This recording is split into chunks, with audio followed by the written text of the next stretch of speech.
Bonjour à tous, après un long moment d'absence, je reviens avec mes vidéos. Donc on m'a posé la question, comment on affiche les jours de la semaine et les mois. Et donc voici une petite vidéo qui vous présente comment faire. Alors, tout d'abord, il faut utiliser deux namespaces, c'est-à-dire deux ensembles de classes. Le premier, c'est System pour pouvoir utiliser console WriteLine. Et le deuxième, c'est system.globalisation pour utiliser la classe culture info. Donc, au début, j'ai créé un délégué, c'est-à-dire c'est une action qui me permet d'afficher un mot plutôt que console.WriteLine à chaque fois. Donc, que va faire cette méthode? Elle va prendre un argument chaîne de caractères et elle va la passer à la méthode console.WriteLine, ce qui permet d'afficher du texte plutôt que d'écrire console.WriteLine à chaque fois. Alors, Microsoft a créé une énumération pour donner les jours de la semaine. Cette méthode s'appelle cette méthode s'appelle Day of Week. Donc, si vous voulez savoir quel jour nous sommes, vous appelez cette méthode sur un objet de type datetime. Donc, si je choisis Day of Week et je fais F12, eh bien, je vois l'énumération créée. Alors, je vais agrandir. Voir, voilà. On voit que Day of Week, il est de type Day of Week, qui est une énumération de namespace system, qui est visible par tout le monde. Donc Microsoft, donc si je sélectionne Day of Week et que je fais F12, on voit ici que Microsoft a défini l'énumération. C'est une énumération de type public, donc visible par tout le monde, et qui contient les valeurs dimanche. Alors eux, ils commencent, les Américains, le dimanche. Dimanche, lundi, mardi, mercredi, jeudi, vendredi et samedi. Mais par contre, c'est en anglais. Alors, moi, pour utiliser Day of Week, je l'appelle depuis... donc là, j'ai créé une variable aujourd'hui de type datetime qui est égale à aujourd'hui, datetime.today. Donc si je l'affiche, je fais F5, je clique sur démarrer, et je vois qu'aujourd'hui, nous sommes Sunday. Donc il l'affiche en anglais, on est dimanche aujourd'hui. Donc, si je veux l'afficher en français, qu'est-ce qu'il faut que je fasse? Eh bien, il faut que j'utilise la classe culture info. Et je vais passer l'argument fr-fr. Pourquoi deux fois fr? Parce que d'abord, on définit quelle est la langue et ensuite le pays. Dans un pays, on peut parler plusieurs langues, exemple le Canada. Si je voulais, je pourrais dire le français au Canada ou alors de l'anglais au Canada. Je crée une variable culture qui est égale à instantiation de la classe culture info. Je passe l'argument fr-fr. Ça va me créer un objet, une instantiation de classe qui va contenir la culture française. Alors ici, vous voyez, j'ai mis var. Pourquoi var? C'est le mot-clé C# qui permet de laisser au compilateur de découvrir quel est le type de la variable. Donc ici, ma variable culture, le compilateur va dire, eh ben, moi, je vois une instantiation classe qui va retourner un culture info, donc je vais attribuer à cette variable le type culture info. Donc je peux faire aussi également ceci, c'est-à-dire dire culture info culture égale new culture info de fr-fr. Donc généralement on fait ça au début, quand on apprend, pour tout de suite voir quel est le type de la variable. Mais après quelques années, on voit que, ou dans certains codes, vous verrez que quand vous voyez new culture info, ben on voit tout de suite que ça va être de type culture info, et donc on peut utiliser la variable var. Alors des fois var c'est appréciable parce que déjà ça prend que 3 lettres, donc ça permet de voir toute la ligne de code d'un seul coup, plutôt que il faut déplacer son curseur pour aller au bout de la ligne.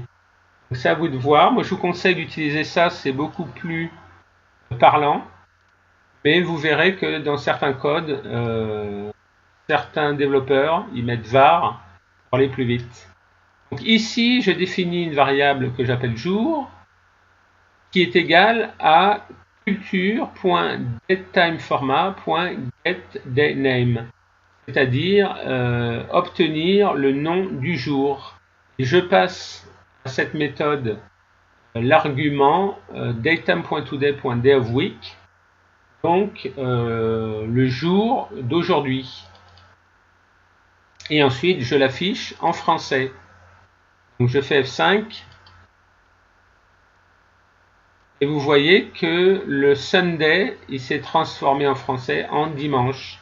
Il a traduit le Day of Week d'anglais vers français. Donc voilà, je voulais dire aussi une chose. Vous voyez qu'ici je dois préciser toString, et là c'est pas le cas.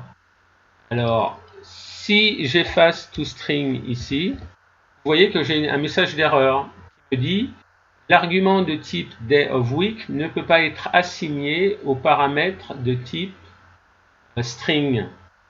En effet, affiche attend un string, donc, et ça me retourne un day of week. Donc là, je suis obligé de mettre un toString pour convertir mon objet day of week en chaîne de caractères.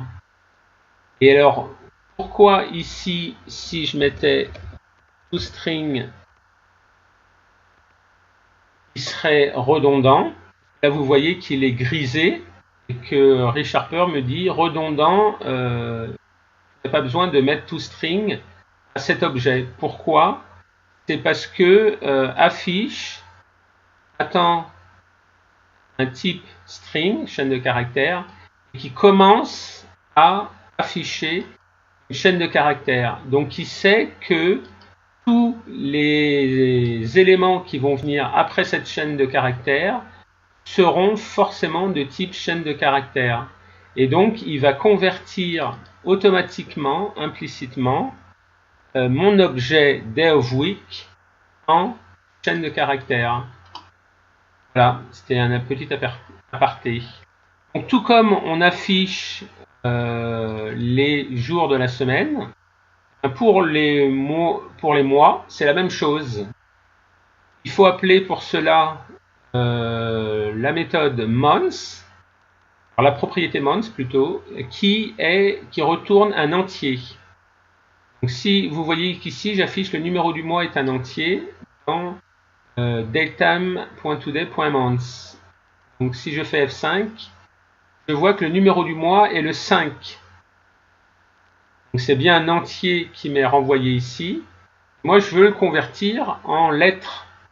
Et bien, de la même façon que j'ai créé une variable jour, je vais créer une variable mois que je vais appeler la méthode getMonthName, obtenir le nom du mois de DateTimeFormat de ma classe culture.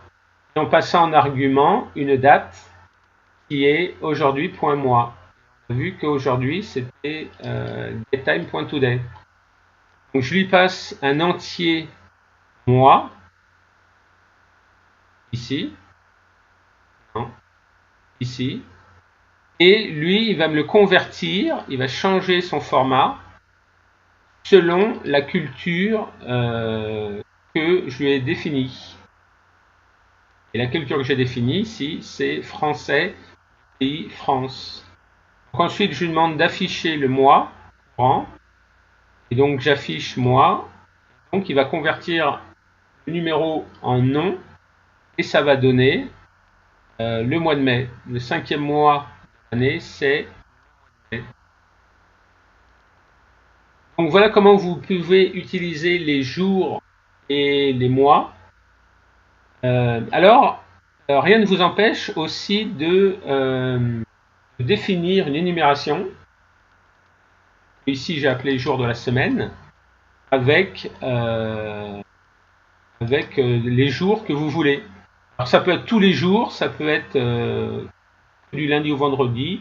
Selon vos besoins, il peut vous arriver de gérer une énumération pour avoir des jours. Alors, c'est pas nécessaire de le faire pour toute la semaine parce que Microsoft l'a déjà fait. C'est pas nécessaire de le faire en français parce qu'avec Culture Info, on peut les convertir. Mais peut-être que dans vos besoins futurs, vous aurez besoin de définir certains jours, comme les jours ouvrés ou les jours travaillés ou ce que vous voulez. Et donc, ça reste une possibilité.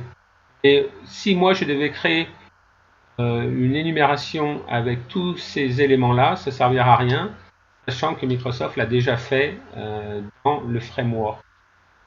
Voilà. Alors, il y a des personnes qui m'ont demandé le code des exemples que je fais, des vidéos. Et donc, je les ai postés sur GitHub.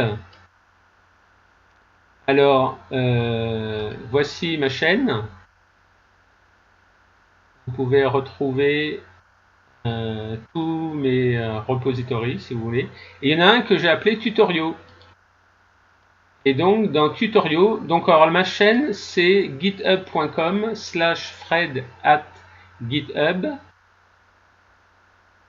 Ça, c'est le répertoire mère. Et si vous faites / le nom d'un repository, et bien vous avez ce repository.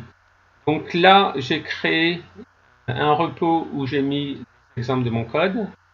Vous voyez qu'il y a un fichier SLN solution et qu'il y a un répertoire tutoriaux pour les fichiers. Et donc là, on retrouve programme.cs, l'exemple que je viens de vous montrer. L'agrandir. Voilà, on retrouve le code. Donc dans ce repository, je mettrai les futurs codes. Comme ça, si vous voulez copier-coller, ce sera plus facile. Et surtout, si vous tapez les exemples que je donne et que ça ne compile pas, vous pouvez avoir une référence qui compile. Voilà, donc si vous avez aimé, vous pouvez vous abonner. Si vous avez des questions, n'hésitez pas à les poster. Merci, à bientôt.